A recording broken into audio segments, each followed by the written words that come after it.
Hey, Mike, you're still muted. Can't hear you. Mic on. Can you hear me now? Yes. You might want to turn. Still coming through my computer. And Yeah, turn your laptop volume. muted, please. All right. I'm just going to turn my computer off because this is not going to work. I can't get rid of it. I just wanted to see if it was going to work, and it is working. Won't let me Can leave. hear you fine now.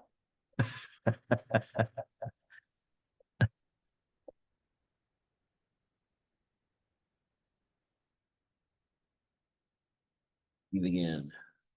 There, finally got out.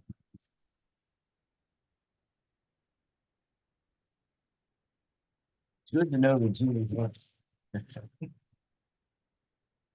Now let me go back. I was going to describe the purpose of the meeting here. People interested in rezoning their property to a subdivision or a planned district, including planned residential, planned commercial, planned unit, and planned industrial, are encouraged to engage in informal consultations with the zoning commission and Delaware County Regional Planning Commission prior to the formal submission of a zoning plan and application requesting an amendment to the zoning map. The purpose of such consultation is to exchange information and to provide guidance to a potential applicant that will assist in the preparation of the application materials. No statement by the township or county officials at these preliminary meetings shall be considered a legally binding commitment. No decisions regarding the potential rezoning are made during preliminary meetings. Preliminary meetings are open to the public. However, preliminary meetings are intended to assist the potential applicant in preparing the formal application materials. While public comment may be permitted at the discretion of the zoning commission chairperson, such comment is limited to the topic under discussion and is offered to help the potential applicant complete the application materials. Comments regarding the suitability of a zoning change are not appropriate for preliminary meetings. Potential applicants are encouraged to consider constructive public comment when revising their plans. The zoning commission will make no decisions regarding the proposed development during a preliminary meeting, and none should be inferred from comments made during the preliminary meetings. Okay, with that as the introduction, let's have a roll call of commission members. Tom Cadley, Here. Penny Manson, Tom Nate, On Zoom. Brittany Hopper, Here. Molly Sonnecrest, Louis Greenwell. All right.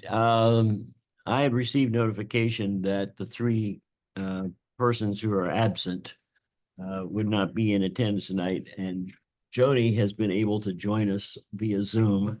So hopefully it'll continue working, Jody, and you can share your comments. I do have the letter or an email that you submitted, so I can share that if an issue develops with Zoom. Hopefully it will continue to work. The only other officials present here tonight besides Valerie Hamill, our zoning assistant, Mike Cannon, our zoning director, and Jim Steele-Smith. What is your official title, Jim? Economic Development. Director of Economic Development? Sure, that's good. Okay, thank you. And they are both employees of the Harlem Township trustees.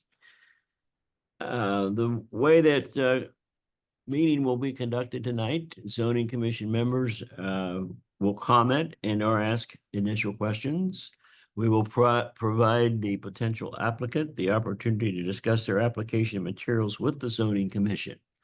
After that has been completed, at least in part, I will then permit public comment, provided that such comment is limited to the topic under discussion and is offered to help the potential applicant complete the application materials. We're not here to discuss whether or not it's an appropriate zoning category for the particular parcel it being named. All right.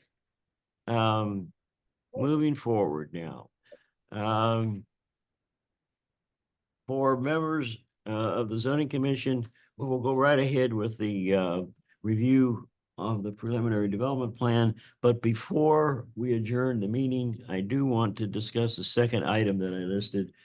It is for the workshop meeting that's scheduled for August the 12th, and it's because the issue has come up where I've been informed that Scott Sanders will be out of town and will be unable to attend that meeting. So we'll discuss how we want to proceed with the August 12th workshop meeting. Hopefully that won't take us very long.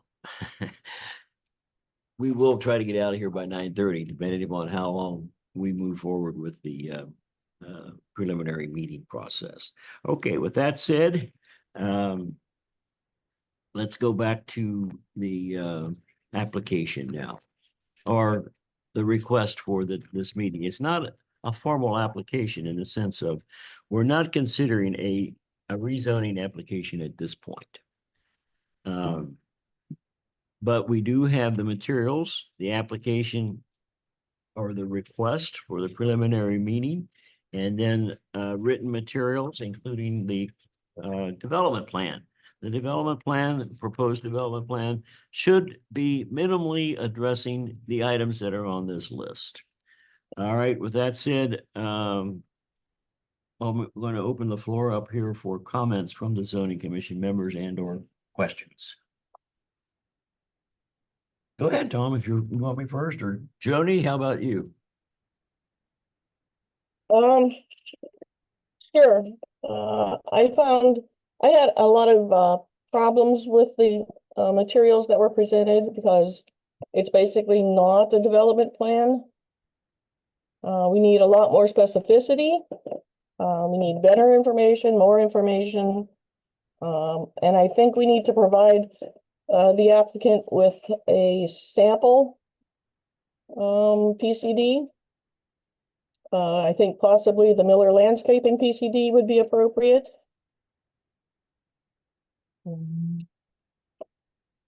Okay, You mind if we kind of ask questions along the way? you can ask a question, sure, Okay. Joe. So- Mr. Joe Clace is here representing the applicant, Bandit Properties LLC. And Matt Bryant is the owner, I believe, of the company. So Yeah, both of them are present. So go ahead, Joe. Thanks. So we did talk about that we could provide additional details on there. Part of the nature of what's at least being proposed is to reuse the site as it exists today. So we didn't want to do too much. There's not a lot of proposed changes to the area.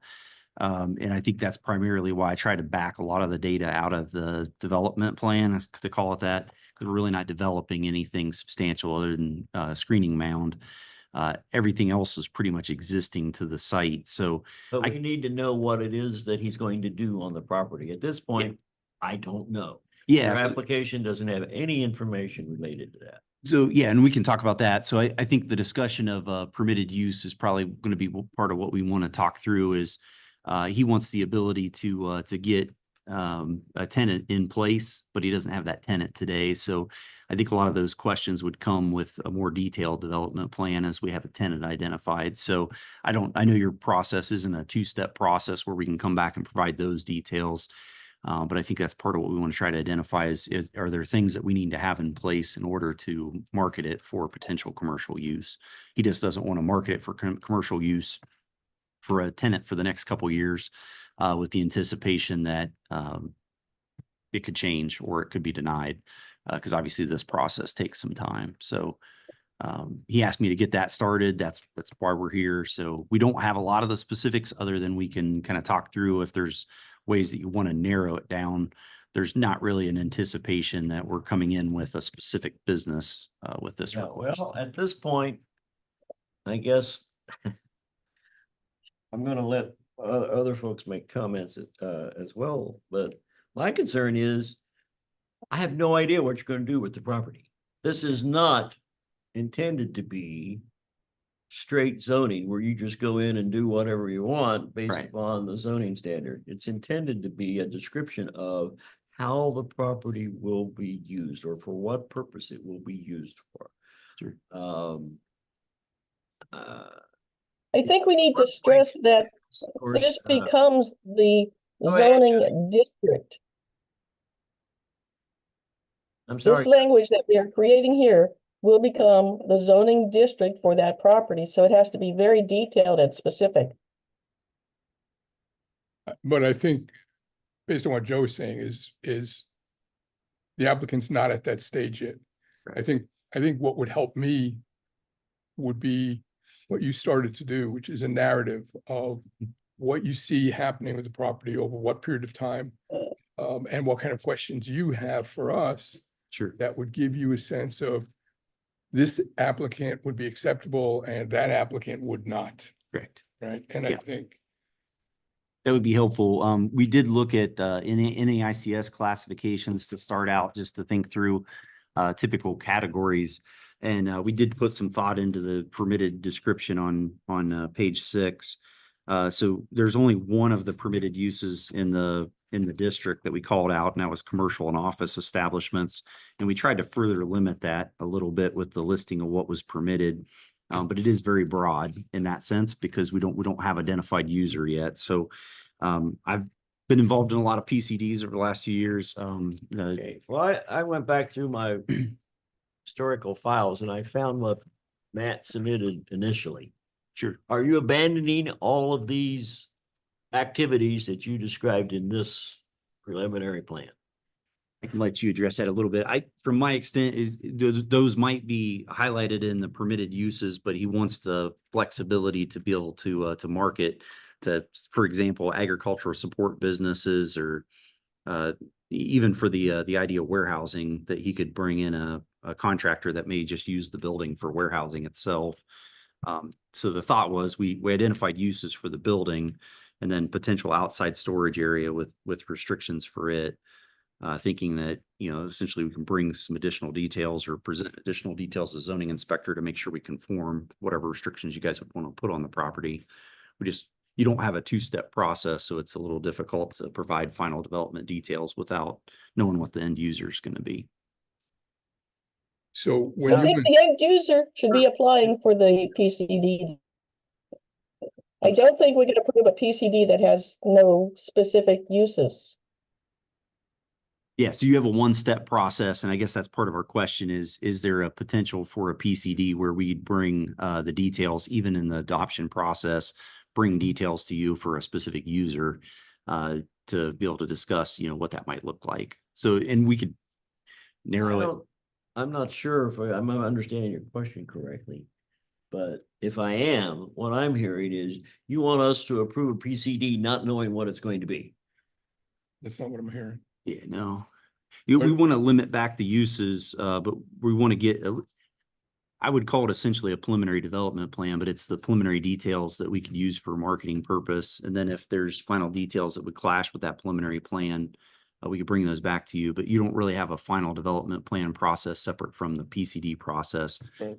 It's all one. So we find ourselves here tonight asking you guys for feedback on an application where we've got a wide range of uses, but we've narrowed it down as much as, at least in preliminary discussions, we talked about how we could narrow that to give you a better idea of how he wants to market the property for commercial use. So if we look at Article 15 and we look at permitted uses, Mhm. right? There's a dozen permitted uses. Yes. My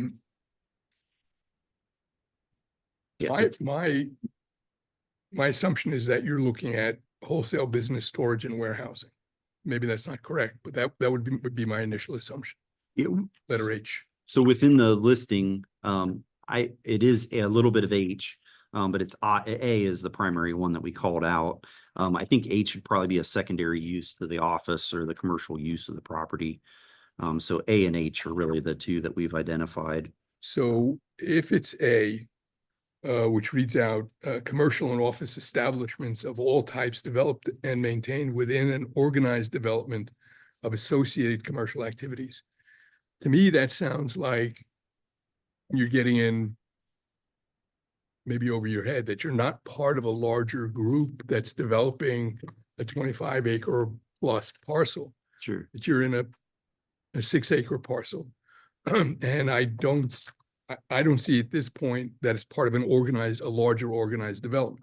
Now, things may change down the line pretty quickly, and you may become part of an organized development, but then I think the conversation is going to be much different than what can I do with these 6 acres on my own without having anybody else involved, which I mean, is Yeah. that more of where we are right now? That is correct. Yeah. And just to be out front and truthful, that's what the conversation's been, is what the next 2 to 3 years really looks like while we wait for sewer to become available.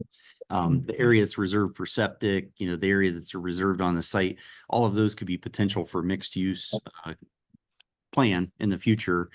He just wants some viable economic use of the property today, and obviously commercial gives him more flexibility with that than outright storage for domestic use. But when you talk about a tenant, so the idea is not to sell the property to someone who's going to use it, Correct. to have a renter. Yeah. Tenant, so that if the use changes, it'll change for you, it won't change. That you'll be able to take advantage of that change in use, Yes, not having sold it and then watch somebody else develop it. possibly more than one tenant. Okay. So to get back to the question then, do you still think that it's primarily the use defined under A, or? I maybe after hearing your comment, I understand, the majority of what this site would be used as a staging place, right? You're not actually bringing clients in or customers into the site. So the commercial activity on this property might be limited. I was thinking about the idea of office. Somebody's going to have their office there, and that's going to be potentially their ability to operate from the site because the office is there. So maybe H is the primary, with the idea that it is a wholesale, maybe not wholesale, it's the storage and warehousing associated with a commercial business. But there'd be offices affiliated with that. We were just talking about, if there's somebody that needs to work on a truck inside of the building, that might be a auxiliary use for, them storing their equipment there. So we were trying to talk through like different scenarios and what would be potentially put forward to the township as a permitted use. Yeah. I tried to be limiting, but not putting it in the position where he's going to be limited in who he can market it to. But understanding if you guys have rules in place that you would want to make sure that the property has to comply with, that's why we're putting this document in front of you. So I've given you a template, maybe not the final product, and I understood that, with the idea that we wanted it to be a part of the conversation that we're having tonight and in the future. So, Well, let me ask this then, based on what Thomas said and what I'm hearing you say. Yeah. Community facilities such as libraries, offices, and educational facilities operated by public agency or government, that's out. correct. It's not been included. So in terms of use of the property, we're looking for you to provide us with a description of how the property will be used. Yeah. So we called that out on page 6. So the development text itself is You pages. did?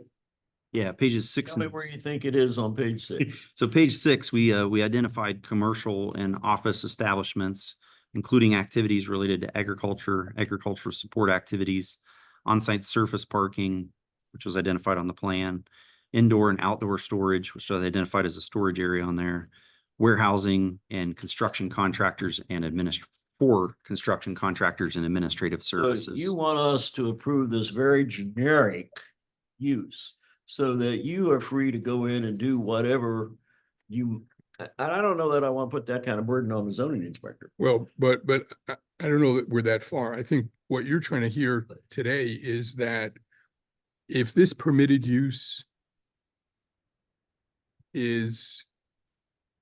doesn't raise issues for the board, Mhm. right? Then you can go out and find somebody that might fit this criteria, and then come back to us and say, this is what they want. There you go. Yeah. And I mean, so you're not going to have a PCD in place before you rent it out. I don't know, or We might start that process with the idea it's going to cut some months off the marketing time that you. but you wouldn't have an approved PCD before you bring us Correct. at least a final, Yeah, or the yeah. tenants.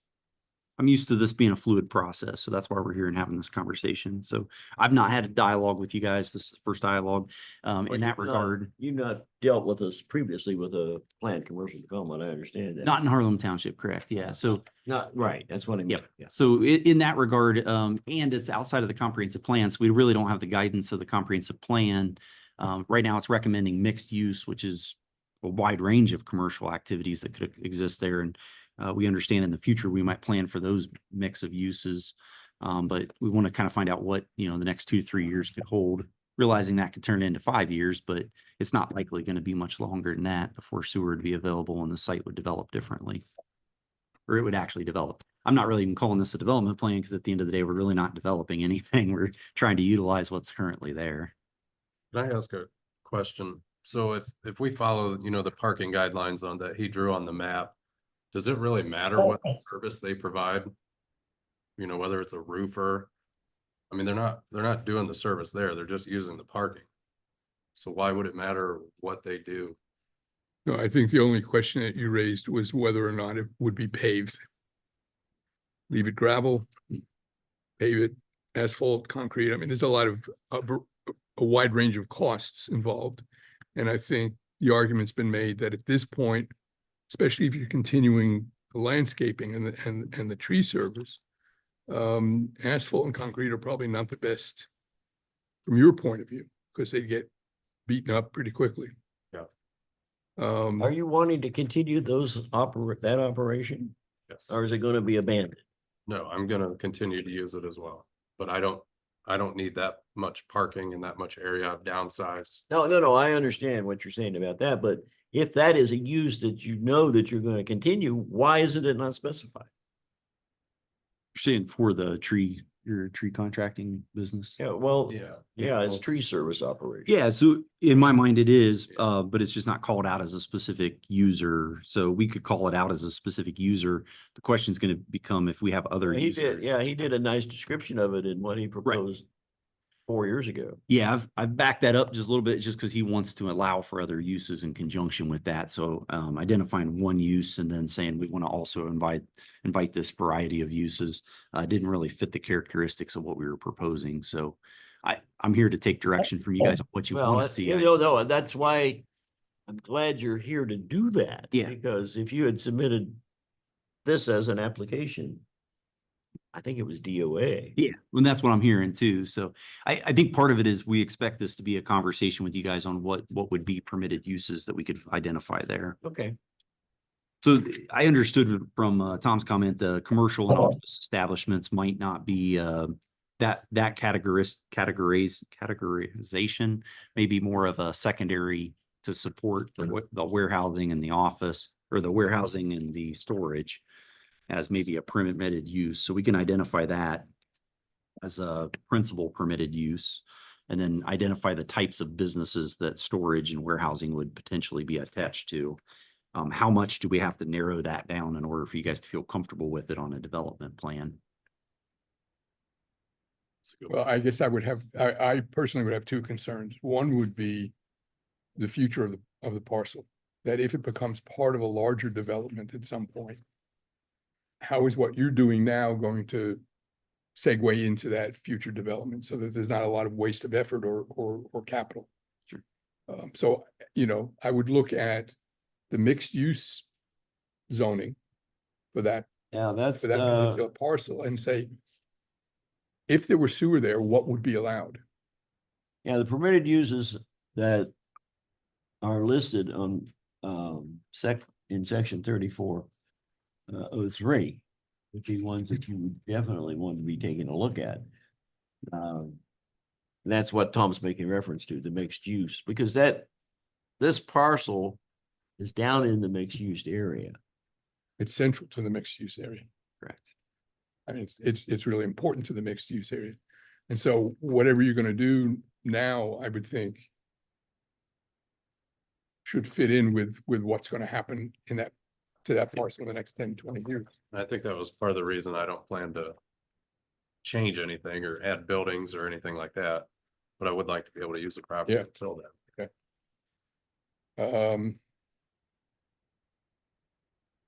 It sounds like. What is it? Go ahead, Johnny. What is it that you want to change from what you're doing now? Why are you seeking a commercial district designation rather than continuing the agriculture under the AR1 or that you have now? Actually, it's FR1 now. Okay, Yeah, my understanding, in order to use it for commercial use, outside of, I mean, unless there's a agricultural, so you're saying the tree company is a agricultural use and therefore exempt from the standards required? yes, The tree service in the township is a PCD, not an agricultural use. Yeah, and that's been at least my understanding is typically we've done commercial zonings for tree businesses in the past, arborist type of activities. So I would expect that would be requiring itself a commercial zoning. I And can when, see it. and I when got- we did. we have, but we also have Rightly Brothers who are still under agriculture.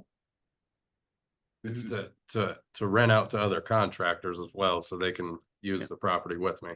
He's not fully utilizing the acreage that's allocated here and the improvements that have been completed. Yeah. So if you look at Charter Oaks, for example, which is the other tree service on 605, they're a PCD, right? Which is what you're trying to turn this into. And I don't have a problem. I don't have a problem. There They were was, specifically approved in the description of what their services are. yes, so you had hours It's of much more operation. limited than what we're hearing they want. Well, us but I to think, approve. I mean, I think we can work towards what we're looking. So if you look at, for instance, hours of service. Even though it's not spelled out in the article, I think it's something we're gonna have to. It's gonna be in the development plan. Mhm. And that's why the documents from Miller Landscaping are a good guide, because he went through all of those steps that are not literally spelled out in the, and I think Valerie will get you the file. She can on give you Miller. the Yeah, that'd be complete perfect. details, but this is. Brittany, would you hand this to Joe Yes. or Valerie? You can come and get it. All right, thank you. These are the pages of the development plan Okay, thanks. for Miller Landscaping that Tom's referring to. And that was pretty much across the road from you. It was essentially kind of. I was used. here for all of that, pretty much. So the uses, you got the use identified as warehousing and office space being permitted on the property, outdoor bins, pergola. So he was gonna move his business from Westerville to the township, continue to run it and use it for office space, for storage, for servicing his vehicles, but mainly as a marshalling yard. For guys to come in the morning and go out on work and then come back Yeah. in the evening. So if that's essentially what you would be doing with your part of the enterprise. You're not doing the tree service on site, you're doing it Elsewhere, yeah.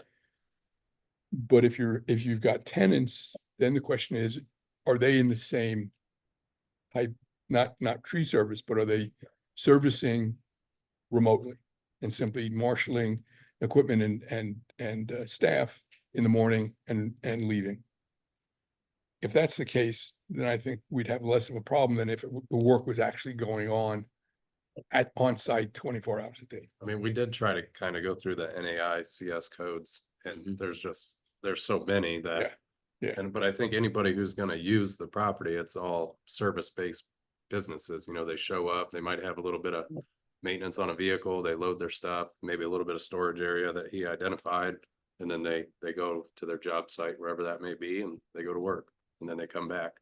So following up on the, other service-based businesses, if you have an idea of the type of businesses that you would look to promote this property to, then that could go into the development plan as examples of what kind of businesses your tenants would be involved in.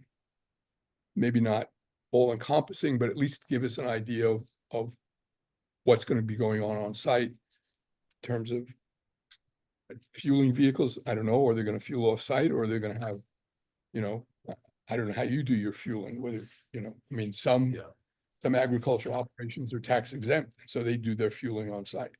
I don't know if you're gonna do that. Would fuel storage tanks fall under zoning? Because I know the EPA has their own specific guidelines for stuff like that. We don't regulate them, but it's part of the development plan is Identifying yeah. where it's going to be. yeah, where it's located and how it's protected.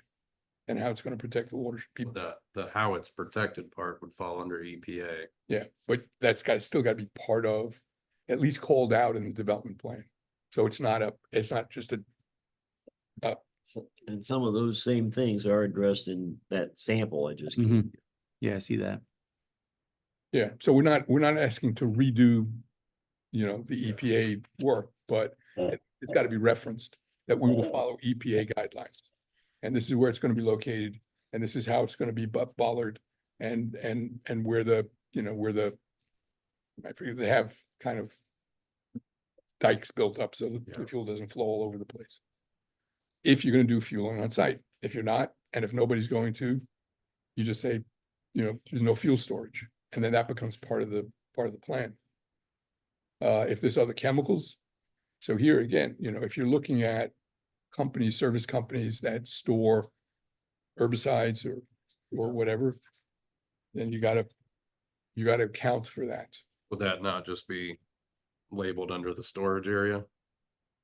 But if they're hazardous chemicals, it's different than just tools and equipment.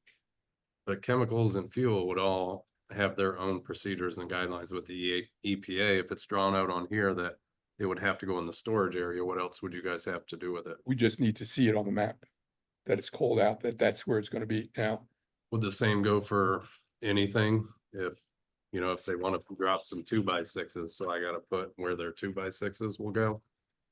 I don't want to speak for the commission, but a 2x6 is not a hazard unless it's dropped on your head. It's not like fuel or chemicals. And it's not inherently noisy, it doesn't create fumes. I mean, I guess from my understanding, if you guys don't deal with water, drainage issues, why would you deal with chemical storage or fuel storage drainage that may find a waterway, if that's what the EPA does? Well, I think the EPA is still gonna do it. We're not giving that, we don't have that authority, but we do want to know that you're aware of it and that it's Yeah. gonna be dealt with in the plan.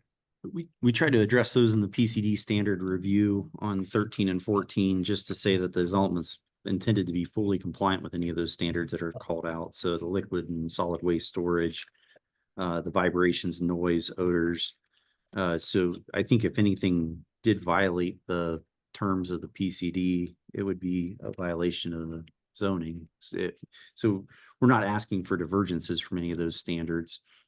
If we need to provide some details, I've done storage areas before on PCDs, and usually we can identify drive aisles if necessary. But in this case, because there was ready access to it to the east, I didn't think fire department or anybody else is going to require any type of drive aisles or access areas for those that storage area at least. The fire chief will get involved. Yeah, and if he has standards to say, hey, you have to maintain, I want to make sure I can be within 100, 200 feet of every storage item. And if there's specific items that need to be complied, we make sure we comply with those. And if his folks need to be trained. Yeah. We were already talking about storage of hazardous chemicals in Trenton Township. Sure. Because of the zoning up there, and because we're a cooperative agency, because the fire department here may be called to serve. Sure. To fight a fire up in Trenton Township, they have to be trained to fight those chemicals. Yeah. So makes sense. it gets more involved than just, somebody else is going to take care of it. Sure. Oh, and the other thing is, in terms of looking at other clients potentially coming in, is what you're saying. Other clients coming in may have other kinds of chemical, like a landscaping business, and they may indeed have fertilizers, weed killers, a variety of things that are hazardous chemicals. Sure. Yes, we will want to know where that's going to be, an area on the plan where that's going to be designated as an area where that stuff would go, where it would be stored. So maybe sub areas within the storage area to identify potential storage areas and how those are screened or otherwise protected and Correct. accessible. Okay. Yeah. That kind of thing. Okay. I And think it may be that's that- reasonable. That makes sense. We could divide it into sub areas, essentially, make sure they're accessible. It may be that your tenants don't need that. You may find, I mean, I guess when talking about it, the only thing I can picture, is like herbicides and pesticides. It's the same stuff they carry 200, 300, 400 gallons on their truck without a hazmat sign. So it's not, I don't know, it's not acid. yeah. It's not, I don't visualize it being a hazard. They carry more than that on their truck. If you look at what Miller Landscaping put together, he got into a lot of detail, and maybe it was overkill at the time. But we had a level of comfort that we knew that it was being addressed, Okay. right? So when they're on the road, in the township, outside the township, certainly not a zoning issue. But while it's in the township, on the ground, in a specific location.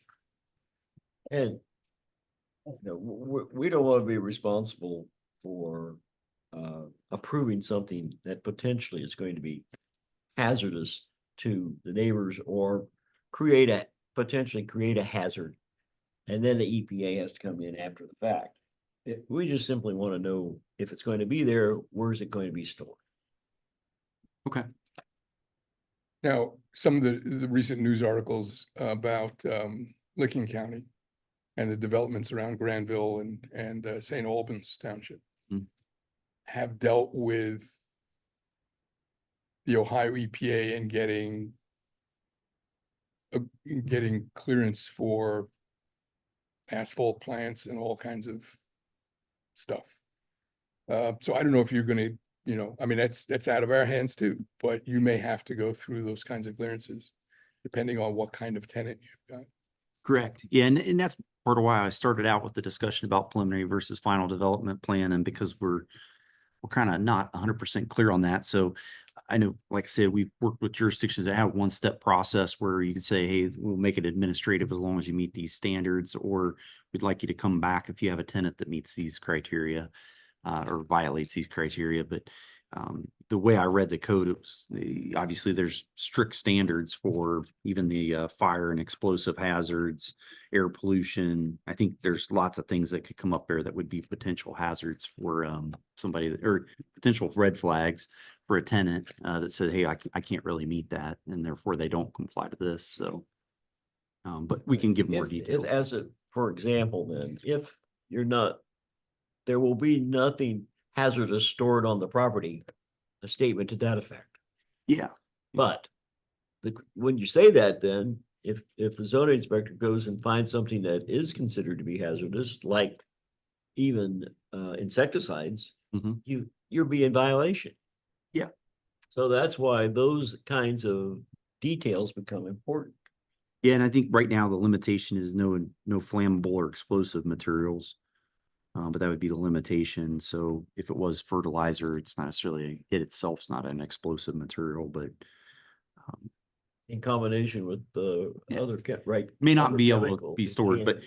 again, yeah, I'm used to that from a review standpoint to make sure that we work with the zoning inspector. If somebody says, hey, this is a concern, it could be a potential violation. It's something that Matt would have to address with a tenant if he had a tenant in there doing something that wasn't compliant. But I like the idea of the sub areas to be productive toward what we can do. What I can do is try to divide that storage area down to, if we're going to store any type of fuel, this would be the area that would be identified for that. If we're going to store, not to guarantee that he's going to do it, but if he wants that potential to do it, we'll try to identify some sub areas if you feel comfortable with that. I mean, that's the only thing I could think of is landscape company, and then the herbicides, pesticides, whatever, fertilizer. Or I mean, agricultural business would be there too. Like we talked about agricultural support businesses just in general. If he has somebody that comes in and says, we support farmers in the area and here's what we want to do on site, there might be specific things in that storage area that we could identify for them too. So we could narrow down outside storage. Inside storage is obviously a little bit different because it's in the building, but there's no intent at this point for new construction of a new building, I mean. No, and I try to identify that specifically as well. We're not proposing Uh, additional buildings. So that the existing building that's there, when you're talking about using it for office or using it for storage, you're talking about using the existing building. Correct. That's it. Yeah, and that we called out setbacks specific down to the foot or down to the inch rather. this building is what's permitted on the site, in conformance with the development plan. We're not asking for anything in addition to the existing structure. Existing lighting, existing everything. The storage area may be changed over time. In the last 2-year period, he might move things from site to site, and he's obviously not going to continue to use it in the same characteristic, although we can create those sub areas, at least create some rules and restrictions that'll help. His house is directly west of this, if you're not aware. So that's why he's proposing the storage where it is because he is the neighbor to that. So the existing screening and the proposed screening mound, which the mound's there, or is The partial- mound's in place. the mound's in place. So the one to the east has been there for a while. The one to the north behind the cemetery has been installed as well. And the purpose he put those in is to make sure he's got adequate screening for that area to be storage. So both of those would be existing 6-foot plus mound, plus any vegetation that's growing on those to help provide additional screening. Maybe to get into the nitty gritty a little bit. 4 pages from the end. Louis had identified something where this site layout map. This one, Has he got a page on? and there's no page 4 from the back. Or from the back? For the septic, septic plan. Yes. And so you've got an existing barn along the eastern edge of the property. And then a proposed house on the northern side. Was that, No, that was just part of the septic.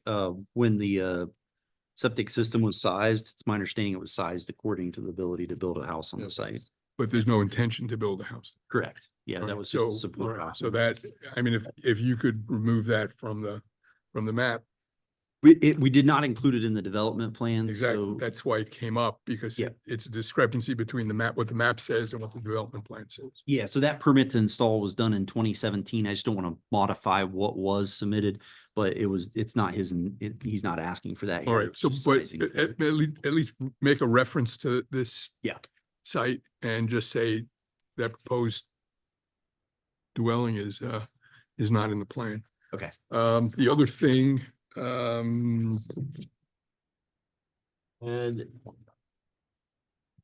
I guess, I don't know if it's clear and I missed it.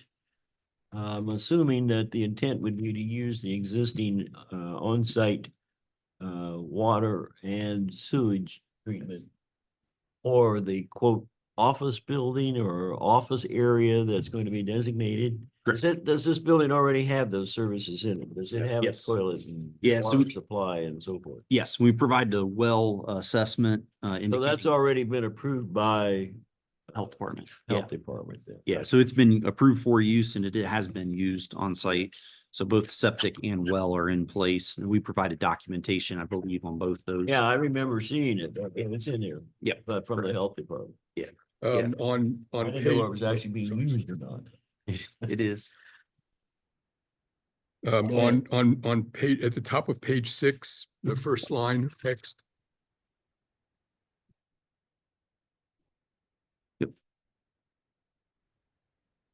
Oh, yeah, I caught, that was a copy and paste there. I thought I corrected that. I went through and searched those, so hey, that came from a different development text. Thanks, Tom. Yeah, that's good. We're gonna call it. Louis found that, so I've got, I'll miss that. That's good too. I'm not gonna take credit for that. But he also, there was another one, oh, yeah. On page 7, I don't Page understand 9. the Sorry, architectural. Sorry, One on page 7 as well. the architectural standards really don't have anything to do with this. Oh, so the color palette thing, I tried to limit them back to what was there. We'll probably scratch 5. But I think some of the other stuff that's on there, we did want to limit, to make sure that it was compliant, so. and again, I would look at what the mixed use area calls for, so that whatever you've got now should just segue right into a Yep. mixed use. On Perfect. page 9, Yeah, all of that Tom's making reference to is in Article 34. Yeah, and Mixed use overlay. We're yeah, not changing anything, right? no, we're not. And there's one in there that's very broad. I mean, it just says mixed use buildings. It doesn't really identify what a mixed use building is. So I don't think anything in there's gonna be contrary, but we'll definitely go through the development standards as well. I've already been reviewing those with the overall concept plan, so we can incorporate some of those standards into the architectural standards if that's helpful. And then the last thing that Louis found on page 9. Yep. You've got letter G, letter H, letter I, letter J is actually part of I.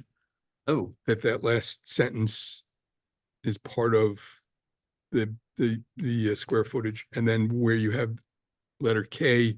Yep. Should be J, J and then L. L should be K. Okay, I'll get those fixed. Thank you. I think that's what Louis had. Perfect.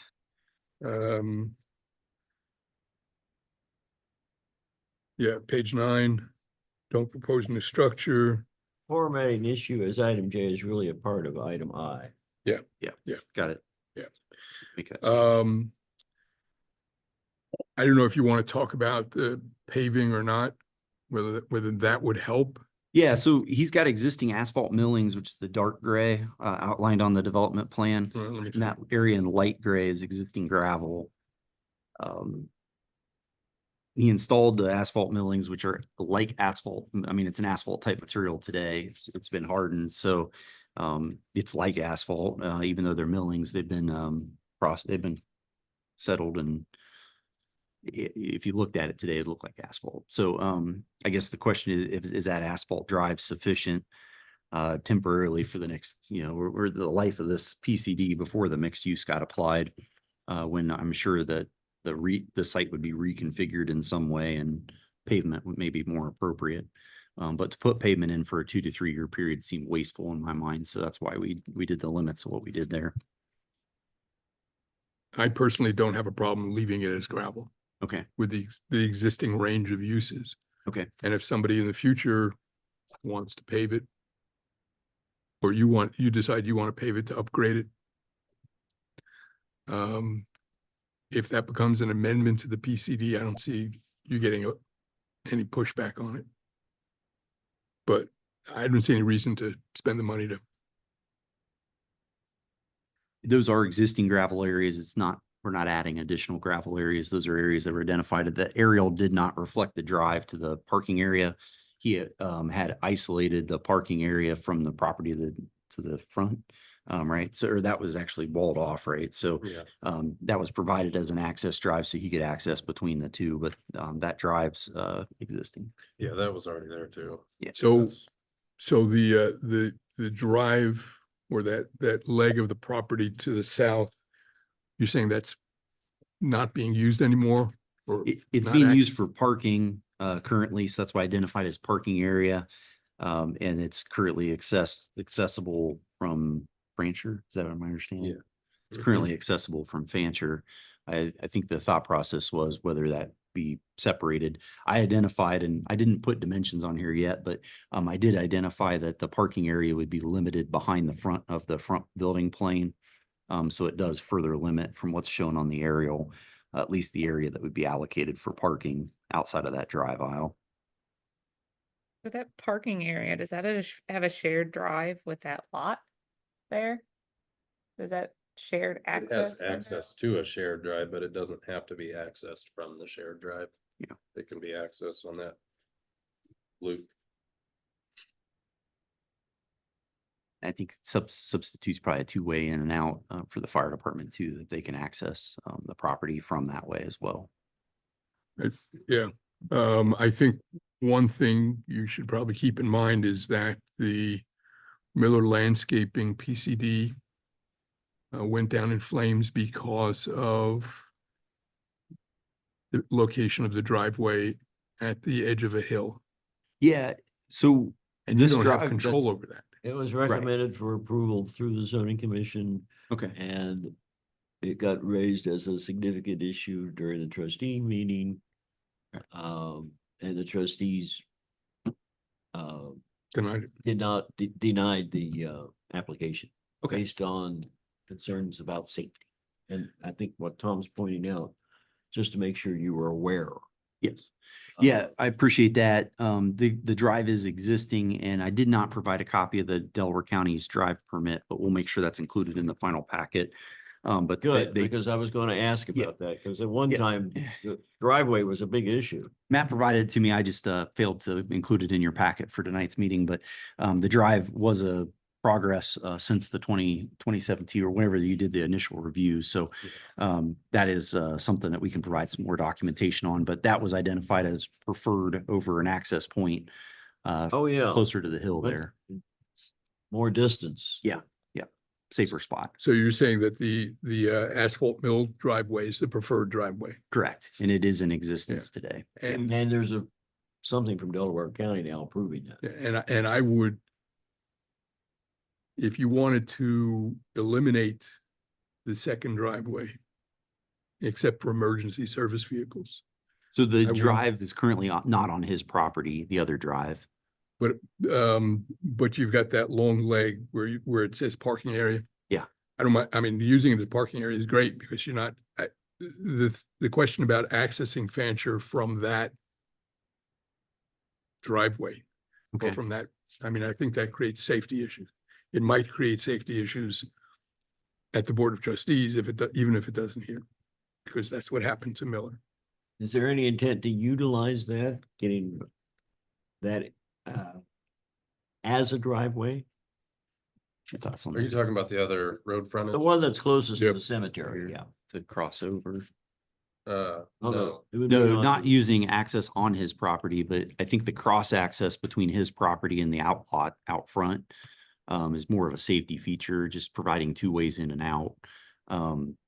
And it is a separate drive, but it would not be a primary entrance by any means for accessing this property. and you still can, if they wanted, whoever I rent to wanted to go out to Fancher, they can actually go with permission from the Schmitz, which I don't know if we even need to get into that, but they can make it to that asphalt driveway and then turn left and go out to Fancher.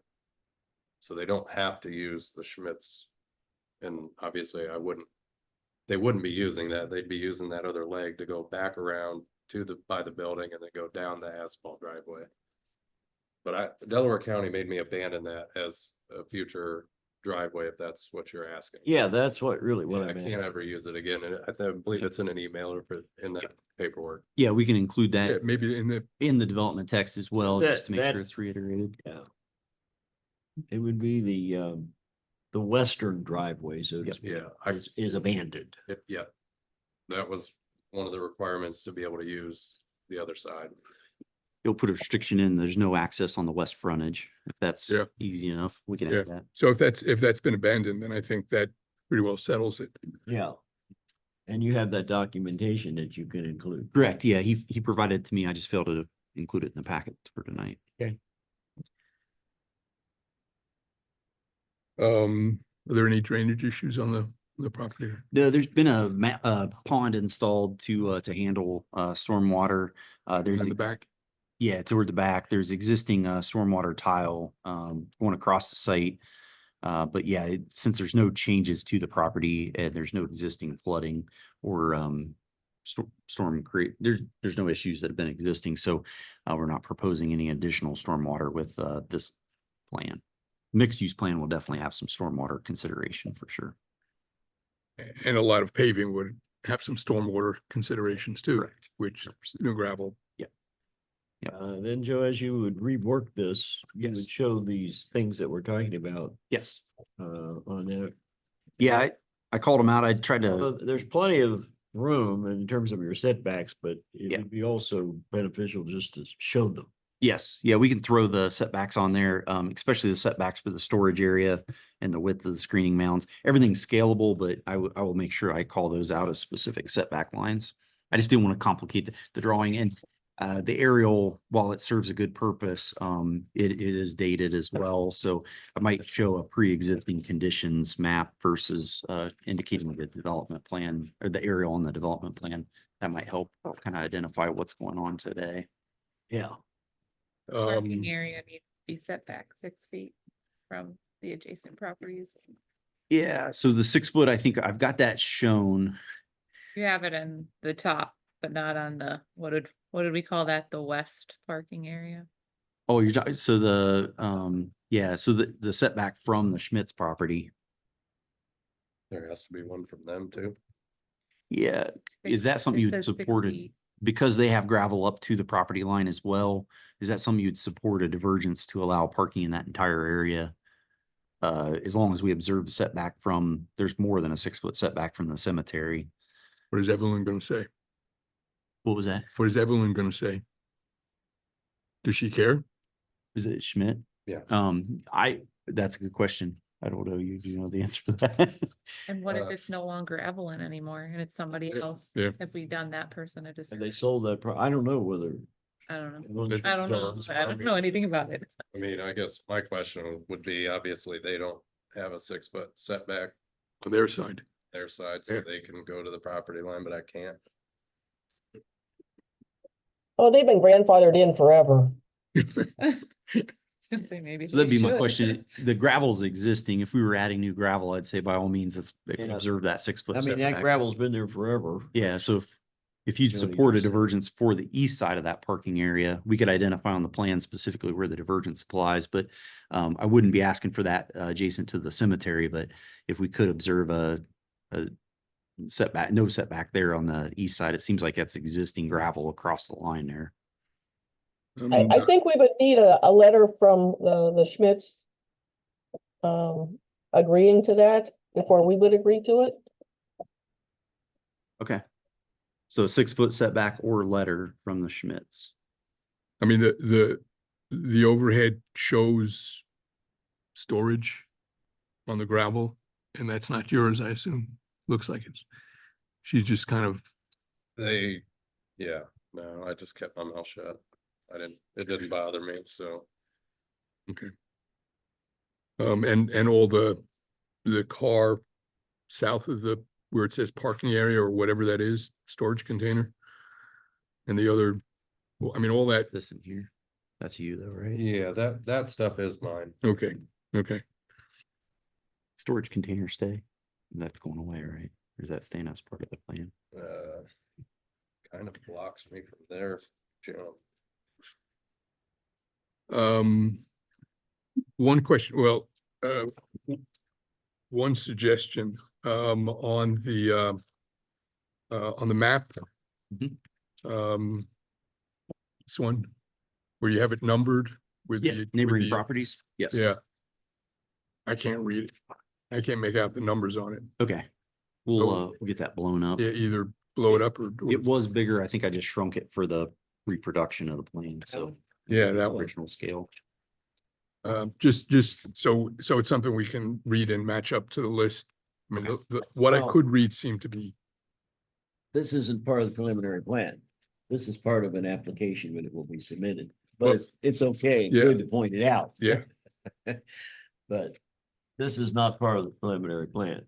development plan. yeah, and then in terms of parking again, you talked about having parking spaces for passenger or vehicles Correct. and then parking spaces for equipment. Yes. And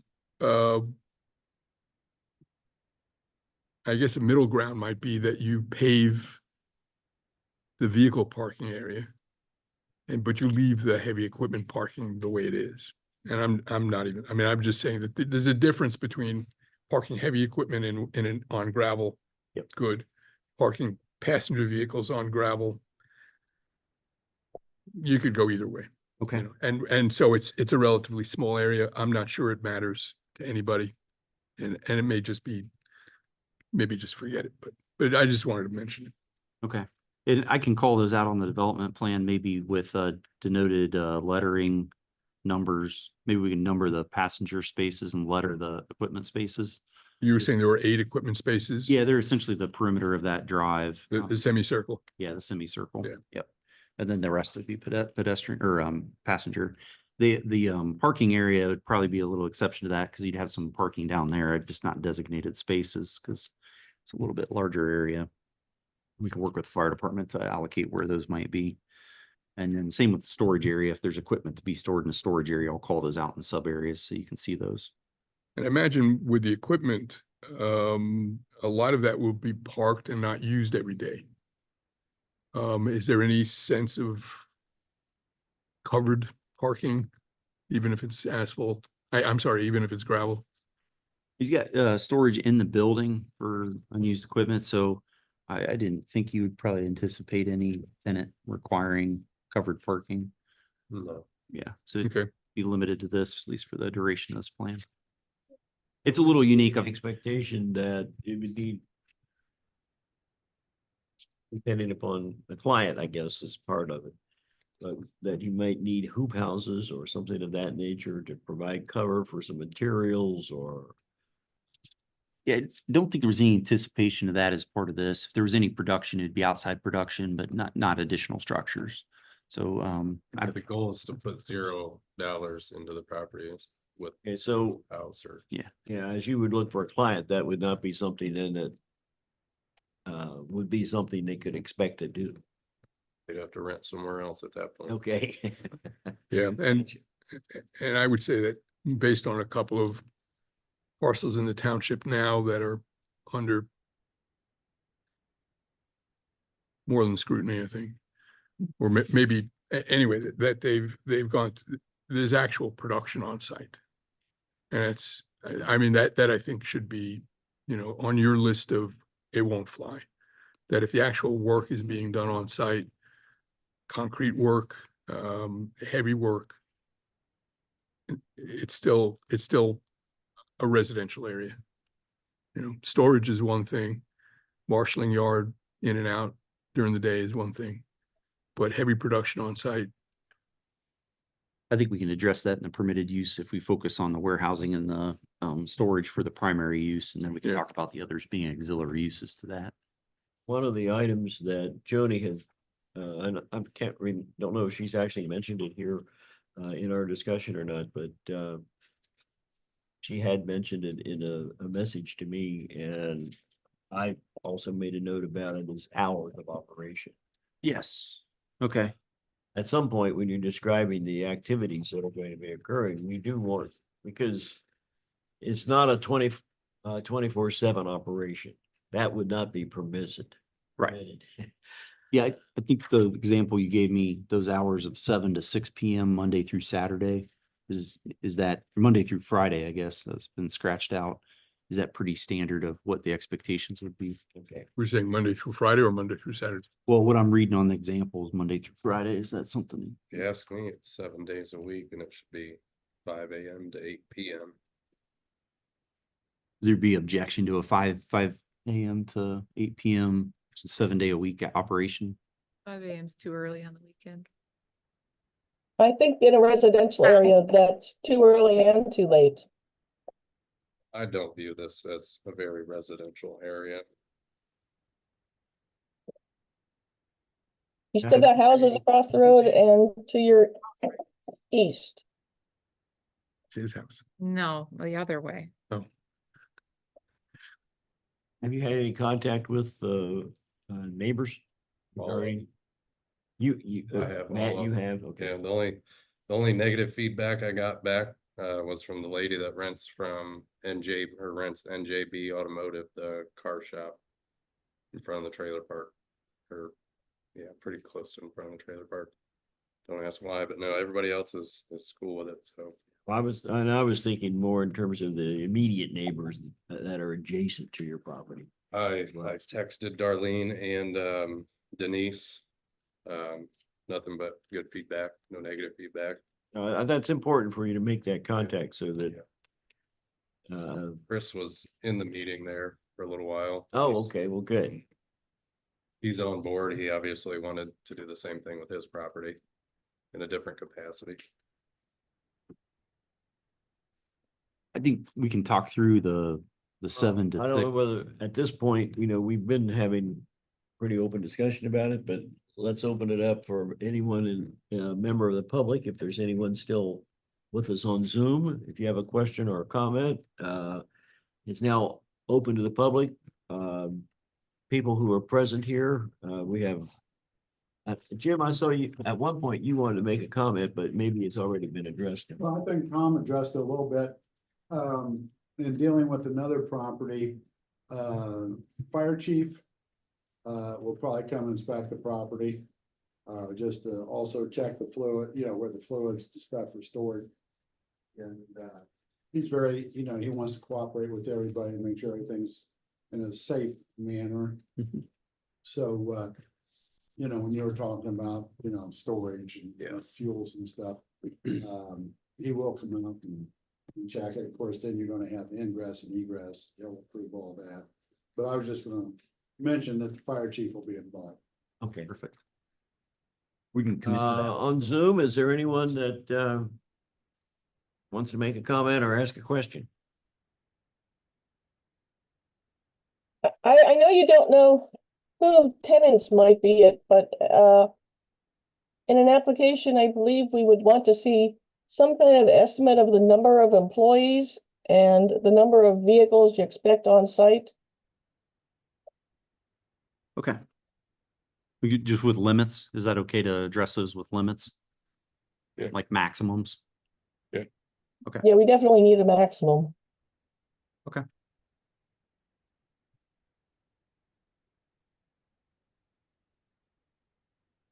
Parking's drawn out, right?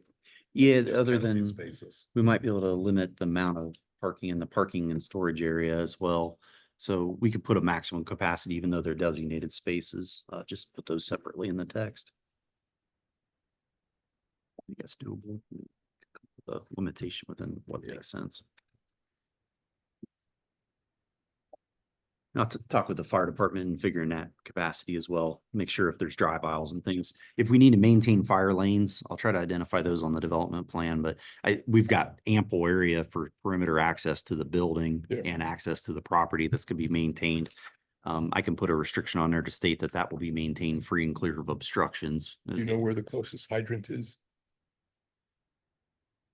I have a photo of it. There's one at the road, isn't there? It's like right out. I mean, it must have been an issue before now. I mean, you've got the building there now, so Yeah, There's there was previous talk, I think, with the fire chief about something with my pond. I might have using a to dry revisit- well, Possibly, I might have to revisit that. that's up to him. I mean, what I hear, Matt, from you is, one, you'd like to derive some income from it. Yeah. Because it's there. Yep. And two, you don't want to have to put a lot of money into it to get income out of it. And I think that's fair too. So we're just, you know, I don't think, I personally, I'm not, you know, looking to stand in your way, but Yeah. you do have neighbors and Get it, we have, yeah. you know, Understandable. With your landscaping plan and the screening mounds, you don't identify what kind of vegetation, if any, you're gonna put on it. Is this gonna be mulch? It's gonna be grass? They're pre-existing as grass. I can label it that. But yeah, unless there's a requirement to plant anything additional, they I don't provide- wanna see, I really would prefer not be a screening mound like Delaware installed down here at the roundabout. Oh, yeah. Oh, Nothing but brown mulch and dead weeds. Oh, yeah, no, okay. Gotcha. Yeah, I can note what's on those. There is existing trees and they're called out on, we can provide a detailed landscaping plan, but the landscaping is existing, he Well- wants to preserve, so I can call some of those Yeah, out. just as some well. of it in the sense that, so what it is that we know what we're looking for. I mean, you call it a mound, yeah, it could just be dirt, could be a Right. pile of dirt with mulch on it. What's it gonna be? Yeah, I'll call out the boundaries of the grass, essentially the grassed areas, on the landscape plan. So I'll give you a separate sheet that says landscape plan with the idea that we'll give some details to what's going on there. Okay. I appreciate that. Will the landscaping be maintained by you? Guess it depends what we come up with on the mound. I don't like to maintain that much grass. I already mow like 6 acres, so Well, I would be more of a natural vegetation, let it grow and do its thing. We maintain weeds, but otherwise allow the grass to grow. So what you're, Yeah, I don't want to mow the mounds, no. so like a prairie grass, Let it is that turn back to whatever it wants. yeah, to I mean, grass. natural grasses? and there's all kinds of wildflowers that'll just take over and Yeah, like wildflower stuff. that I don't Wildflowers like would be to- great, yeah. I mean. Again, it's a matter of trying to make it aesthetically pleasing for your neighbor. That's all. Yeah, select And the for- side or something might not be a bad idea. That would at least kill off the weed and then would allow the grass to protrude. So maybe we can do a development plan commitment or something for like a once or twice a year application or select the side. That might usually in prairie grasses, especially the conservation approach, that's usually works out pretty well. Kills off things that are selectively not appealing to neighbors. At least keep it more natural looking. Yeah, there are a couple of native native flower plantings in the township now, one large one on Gorsuch. And you can just take a look and see what they've got. We're putting one in the park across the road, a small one. So that would, the last question I have is about the barrier between the north side of the cemetery and the driveway or the parking area. Is that collapsing? Is that going to need some kind of repair? So there's some grade change there between the cemetery and this property. And the trees are actually on the cemetery property that are Oh, I yeah, following you now. Okay. he's down I mean, one. is the township going to have some work to do there? There's To a fix it, or The question, there's a drainage corridor that runs through theirs too. So I think there needs to be just some discussion with the township about how to maintain those trees in the future. But the trees are planted on top of a eroding hill essentially. There, and you can't necessarily fill it because there's water running through there if I read it right. So that area probably does need some attention from both the township, mainly the township, because those trees are actually on the township's property. I think some of them, I think maybe shared, I'm not positive. yeah. I mean, it's hard to tell. The red line seems between the driveway and the plantings, but it's hard to tell. Yeah, and that's auditor based data, so I that may wouldn't- or may not be the actual, yeah. But if the township has to get involved in that, we should talk to maybe the maintenance supervisor and get him involved, let him look at that, because I know he maintains both sides of the road, the cemetery. Yeah. And he's probably, I don't know if he's seen it and understands. I mean, I saw the trees just falling over, the roots were undermined and they're just collapsing. It's possible. And they fall on your side, or we don't want them falling on the cemetery side, so you may have to get rid of them. I don't know. That tree line that's in there, is there a chain link fence in there? No, and I was gonna ask, I seen they took the front fence down. Are you guys planning on doing a survey to re-fence that, or? The reason I'm asking is because there was some discussion. I'm not involved directly. So I don't know what specifics that were in mind, but at one time there was some mention about them taking out chain link fence. Mhm. And I didn't know exactly where it was down there. Other than in the front, that's the only place it is. Does it go in the back, along the back? There's a newer looking one along the southern boundary. Yeah, the southern boundary, Yeah, okay. and that, there's Right. nothing on the east or west side. But that would be something that should be addressed, yes, with the township, find out what, if any, plans they have for that. I don't know.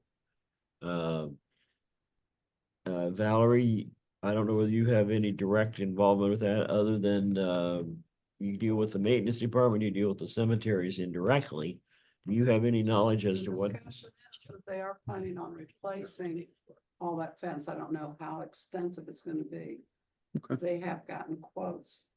Oh, they have, okay. And we saved the township money by our staff taking the fence out. And the plan is to replace. Would be nice to coordinate together if the trees do gotta come out. Before the Yeah. Fences installed. And maybe just touch base with Jason Andrews, who's the maintenance supervisor now. Who is it again? It's Jason. Aldruzzi, Yeah. I think that's Give me that note. Andruzzi, Andruzzi. Yep, Got it. we'll address that before submittal, But before a hearing at least. yeah, or I mean, you might want to Andrew. I can email him tomorrow. I mean, I don't think that has anything to do with the actual plan. but- Andruzis, But Yeah. Andrusis. Andruzis. Okay, His business phone is 740-272-3986. perfect. Yeah, but I think it would be a good idea to touch base with him even before anything else gets off the ground, because they're moving forward on On the fence. the fencing, and you don't want to have to Pretty redo. soon. What? Pretty soon. I could have him, the trees out in a day, depending on, I want him to see it then and come up with a plan together. Okay, I had one other area of concern. On page 7, you asked for 2 divergences. And I think we've already discussed that it's not an issue to allow the parking area to be gravelled. But I believe planned districts are required to be platted by the county. So I would not allow a divergence from submitting a plat for that. I guess my question, the mixed use district's gonna be platted. And the plat amendment process is very tedious compared to just straight plat up front. So would it be possible to do a divergence to allow it to not be platted for, say, a 3 to 5 year period? It didn't require a plat if a separate plan's not presented in that time period, or to not make the subdivision eminent that it has to be platted if there's other plans in the works here in the next 2 years. That process takes 12 months. And that's my concern for him, is to plat this as a pre-existing use. There's really nothing to plat other than cross access easement, but that's off-site. And that wouldn't be a part of this development. It would be a part of the lot up front, unless he provided access to that shared drive up front. But we could do that through easements temporarily until the plat. Yeah, I guess once it's platted, it's harder to change. So I didn't want to commit him to something in the 12-month period that at the end of that, we come back and we're already working on a mixed use plan for a larger development here. So it seemed more Something that have you discussed that with regional planning already, or? not specific to this application, but they've generally supported platting divergences when they understand there's maybe a temporary component to it. So I could call out the justification there that we would be seeking it maybe for a period of time, as long as an And then application also is with submitted. Mike, Cannon. Mhm. I don't know whether you heard. Yeah, I all- think we do need some assurances that, if things change and you go with some sort of mixed use development, that you don't just get by with not planning anything. Well, yeah, I understand the mixed use would definitely require a plat because there'd be cross access easements that might vary from where the drives are on this. That's why I'm saying the process of amending and vacating easements is difficult if they're platted. If we can keep free of plat restrictions in the next, say, 5 years, while that other plan's getting developed, that would just save the process of the headache of going through. So I can address it with Scott Sanders, I understand. would see, Yeah. I guess I would rely on him, and if Yes. Delaware County says they're good without it, I don't see where we would stand in the way. It's, And I'm looking at Mike simply from the perspective of, is there some reason that there would be a requirement from your perspective that it should be platted? No. Okay. Okay. usually it's cross access easements. So plats are typically required because you want to dedicate open space. You want to do all that stuff. We're not doing that permanently with this Correct. plan. So that's why it is a very unique plan in itself. And I think we could call out that maybe there's a time period to that divergence that would trigger that. You could say, hey, it's been 5 years, sewer ended up falling through. We don't have sewer anymore. And, we're not getting close to that. You guys could call it in and say, hey, there is a requirement. But the challenge is that is like a longer process than, it's longer than zoning to do a subdivision plat. So if we had to do that, it would be something we would definitely want to be aware of. I would defer to Scott Sanders on that. Okay. I would. I don't have a problem as Tom is saying. I mean, that's who I would defer to. Okay. That's the reason I asked if you had any contact with them yet, and asking Mike, he sees nothing that for our purposes becomes a necessity. Sure. I'll reach out to regional planning in anticipation of the submittal and provide you any documentation they can provide us. Obviously, you're going to get a report from them. We'll hope that backs us up in that request. So. Any other comments coming or questions from anyone that's out there on Zoom? I can see that there's several names up there, but I don't know Have you got all that recorded, Valerie? Okay, good. I Yeah. guess there aren't any. Nothing else? Okay, Joe, Matt, you guys have any additional questions for us at this point? Hopefully, what we've given you is some now guidance now, and then we look ahead. My recommendation is that you come back for the second meeting at some point here after you've made the revisions in the development plan before you actually generate and submit the a zoning, an actual zoning request change. If, I think our anticipation is to make changes on a fairly rapid basis, just because he's trying to utilize time in this 2-year period. So I may bring you back, even next week, an update to what's there. I don't know if that's something that has to be scheduled on the agenda.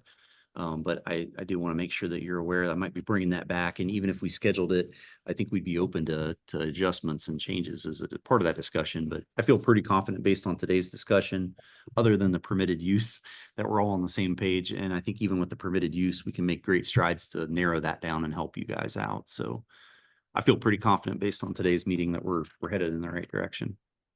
Well, August 12th is right now something that we also have to take a look at in terms of what it is that we would use. Potentially, we could schedule a period of time for this, to have a discussion about this at that time. Is the solar off the agenda for next week?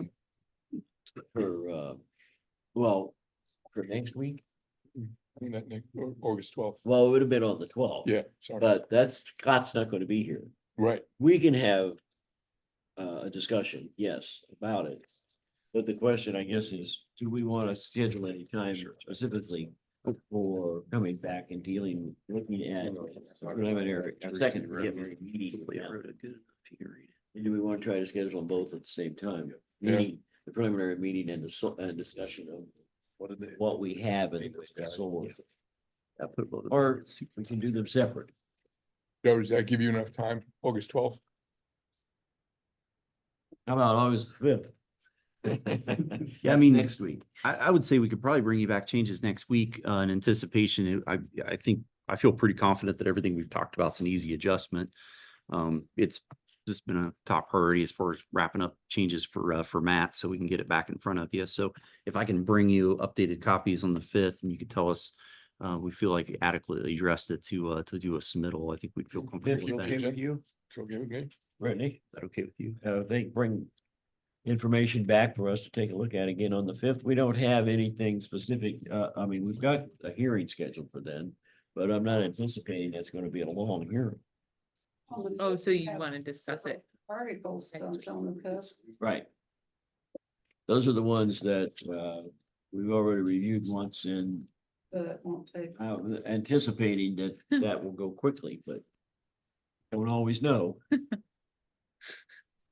Okay. But there are hearings scheduled, so we do have to do those. We can't not do covering that. I mean, if we have time, we can provide feedback, but it doesn't give us a lot of Oh, time he's to going to bring review it it. in for us to take it. We could, again, that's the reason I brought up the 12th, because we could, I mean, if we don't have time, if Joe brings it into us on the 5th, we don't have time to deal with it. push well, if back he a brings week. it into us on the 5th, we won't have had time to review it, because we're going to be reviewing it there. I'd How rather, about, can we submit by email? I'm not able to attend the 5th. Can I submit it to you guys by email? You have any dialogue? We make those changes and bring them to you on the 12th. Is that fair? With the unattended preliminary review? Yeah. So it would go to Valerie and Yeah, we could provide a digital copy for review, compiled, quick links. These are And what we we're providing. distribute them at our meeting on the 5th, and then we will, Copies. Print copies. can we Okay. schedule like part of the meeting on the 12th? yeah, Set aside a half an hour for this? Yeah. And that'll leave us an hour and a half for solar. can we start with that though? Can we Yes. start with- We'd start with that. Solar, you want to 7:30. so we'll start Hours. with Bandit at 7:30 on the Okay. 12th. Start with Band-Aid at 7:30, and the intent being to try to limit it to a half an hour. Okay. Yep, we can do that. All right, and Okay. then we would come back solar on You have a copy of that now, right? The latest version? So then we're not gonna do a discussion on August fifth. We just get. No, we're not gonna have discussion with them, with We'll Joe just and get Matt on the preliminary. fifth, no. Yeah, I think. But we But we're should gonna have, have copies. we should have hard copy. Okay, So If he gets those to you, what I'm asking you to do is duplicate them so that we can have the revised copies. we'll bring duplicates for you, just to be And already. you only need to do the development plan part of it. You don't need to redo everything else, because that's the rest, a lot of the material you submitted to us. Yeah. Some of it, I should say. You primarily want to see the development text as an excerpt along with the development plan. That's what you're looking for. Okay. Yeah. The drawings that go with the development text, but you don't need to resubmit the application materials specifically, because that'll come later. Perfect. the only other thing I would say is if going through the NAICS. I mean, it's a rabbit hole, you'll never end, but it may give you some ideas about what kind of enterprises, service enterprises would fit, who you would promote to.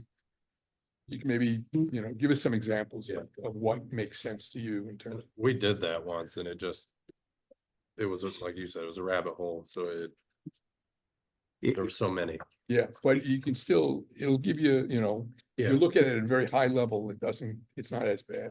Yeah, Yeah, I mean, and I did go through and highlight everything that I Yeah. thought. Yeah. but it's pretty inclusive. Yeah. Yeah, no, Well, will this be considered then a hearing or this is still? A meeting. review?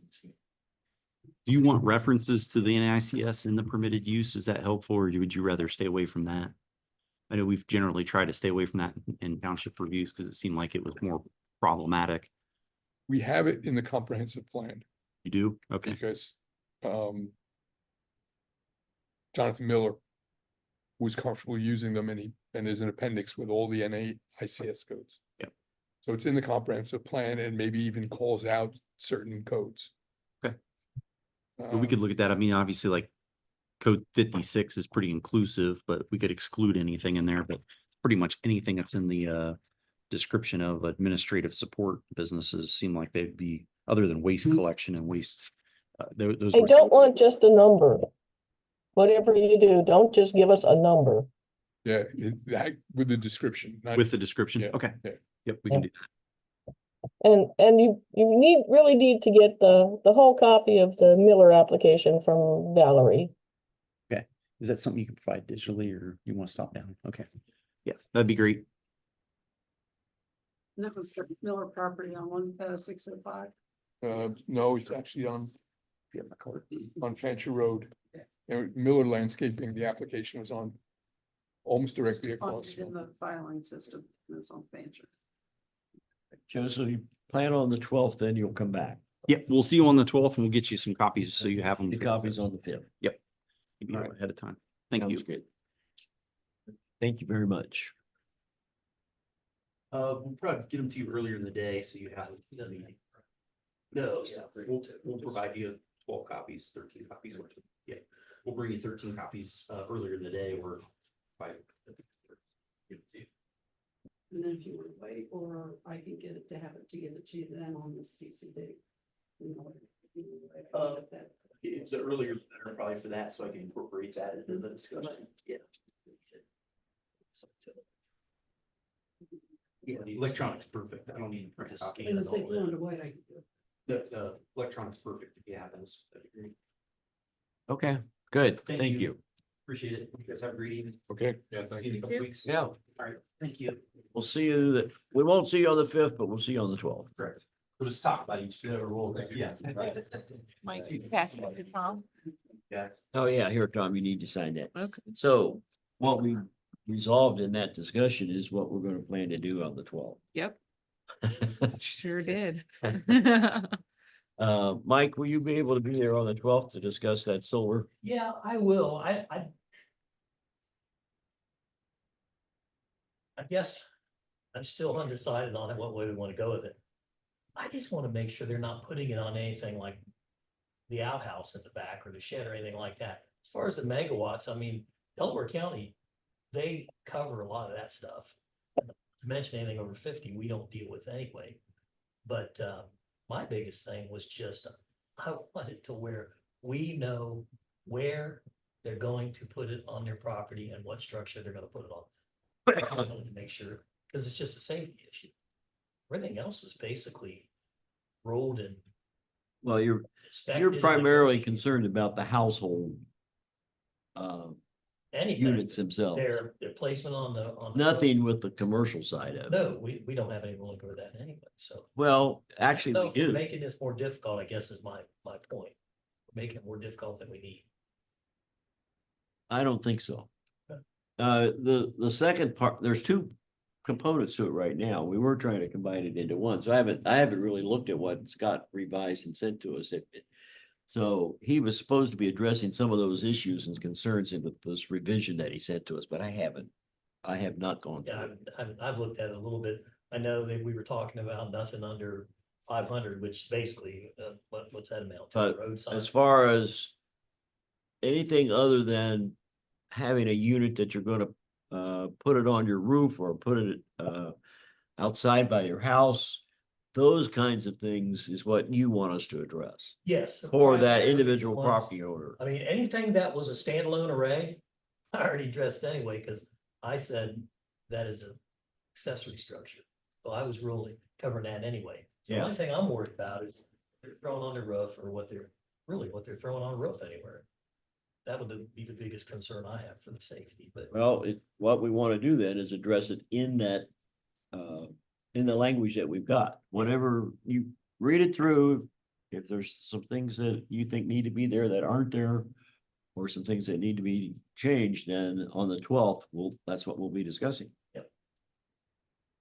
Okay, And is, yeah, I mean, that's all fine. On the larger size solar, like they're getting up in Hartford Township. My concern is that at the end of the life cycle of the solar field, it leaves ground that's not farmable anymore.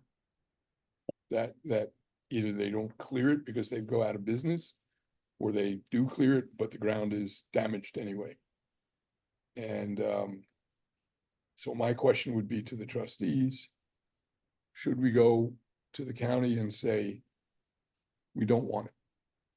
This ground is more valuable for other commercial activities or other residential activities or farming, and we don't want it here. I agree with you. Yep. I mean, it's not like we're gonna have a vast amount of open space out here anyway, when it's all said and done. Yeah. And if you wanna fill it up with, as you say, a solar farm that goes out of business and they just leave it there and they went out of business and we can't get anybody to clean it up, or township hasn't got the money to go clean something like that up. I just don't think we want it. There's so many better uses for the property out here than solar farm. well, there's that gap between up to 50 megawatts. That supposedly it's not, they don't have to go to the controlling board to say they want to use 200 acres and generate 40 megawatts. That's something that potentially, do we want to even try to address that? I think that, That's what we're talking yeah, about. I think that's, we want. It's the one that are above 50 megawatts, we don't have anything to do with, because that goes to Power siting board. Yeah. But that, I mean, they're fairly large farms. They're industrial sized solar. It's just not massive. And I think the township has the option of asking the county to prohibit those. And solar farms. that's my question exactly. Yes. Is that what we think that we want to do? I sent you an email with an article that described how other locations are doing solar farms and incorporating them in agricultural fields. They also make requirements for removing them when they're no longer functional and that sort of thing. So people have been looking at this and they have been finding ways to just incorporate it into ag fields. And I did email everybody that article, I think. Okay. Well, I think we'll all read through the articles and we'll have a discussion The on next workshop. Tuesday. Oh, not Tuesday, August the 12th. It's a Monday. Following our discussion with Joe and Madigan. Okay. But, yeah, I don't know whether I had brought that up before, that I thought maybe what we want to do is just not have any in this township. But if the trustees won't ask county commissioners to exempt us from that development, then we need to zone for it. Yes. So if, I don't disagree with that. That's a good point. you know, Yes. and if they do request that we're exempted, then we don't need the zoning. It's not gonna happen here. Have you asked the trustees about that yet? Not the new ones. Are you considering doing it? Well, are we gonna have a discussion about it on the 12th first? Yeah, we'll have the discussion about it on the Then 12th. I will. If we address it. collectively decide then on the 12th that that's what we want to do, then collectively we'll make that I'll request to make- the yeah. trustees. Whoever, yeah, All right, I have no problem doing it. Okay, be the zoning commission and the zoning inspector. okay. Sounds good. Anything else? No, I make a motion to adjourn. Oh, we got a motion to adjourn at 9:10 I'll second that. and it's seconded by Tom. Further discussion? Hearing none. All in favor of the motion, signify by saying aye. Aye. Aye, opposed? No? All right, we are adjourned. Thank you. Well, that's good. I'm glad we were able to finish early.